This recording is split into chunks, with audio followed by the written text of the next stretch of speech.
সুনেত্রাস ক্রিয়েশনে সকলকে স্বাগত। আবারও চলে এসেছি একটা নতুন ভিডিও নিয়ে। আজকের ভিডিওর বিষয়টা মেহেন্দি আর বনেদি বাড়ির কিছু টুকরো ছবি এবং ভিডিও নিয়ে।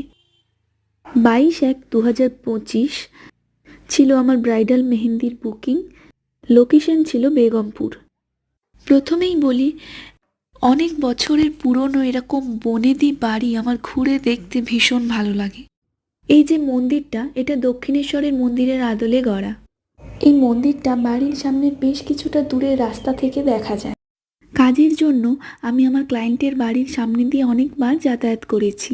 যখনই আমি এই বাড়িটার সামনে আসতাম তখনই মনে হতো যদি কখনো একবার এই বাড়িটা আমি ঘুরে দেখার সুযোগ পেতাম। লাকিলি সেই সুযোগটা আমি পেলাম। এই দরজাটা কি সুন্দর দেখতে। বুকিংটা পেয়েছিলাম নভেম্বরে। তখন জানতাম না যে এটা আমার ক্লায়েন্টের বাড়ি। জানুয়ারির 10 তারিখে আমি জানতে পারি ওই বনেদি বাড়িটাই আমার ক্লায়েন্টের বাড়ি। তখন থেকেই একটা ভালো লাগা কাজ করছিল, এটা ভেবে যে আমি এখানে কাজ করতে যাব।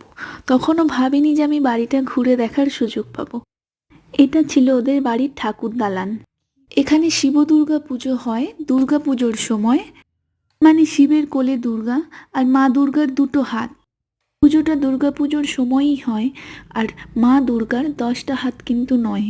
সাথে কার্তিক, গণেশ, লক্ষ্মী, সরস্বতী সকলেই আছে। আর এই কাঠামোতেই প্রত্যেক বছর দুর্গা প্রতিমা তৈরি হয়।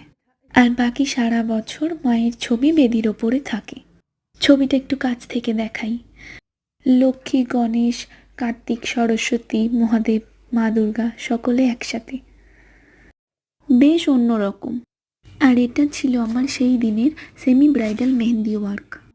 মেহেন্দিটা তোমাদের কেমন লাগলো সকলে কমেন্ট করে জানিও। আর একই সাথে ছিল আমার দুটো পার্টি মেহেন্দি, যেগুলোর ছবি আমি তোমাদের সাথে শেয়ার করে নিলাম। পার্টি মেহেন্দিগুলো কেমন লাগলো অবশ্যই জানিও। একদম সিম্পলের মধ্যে। ধন্যবাদ।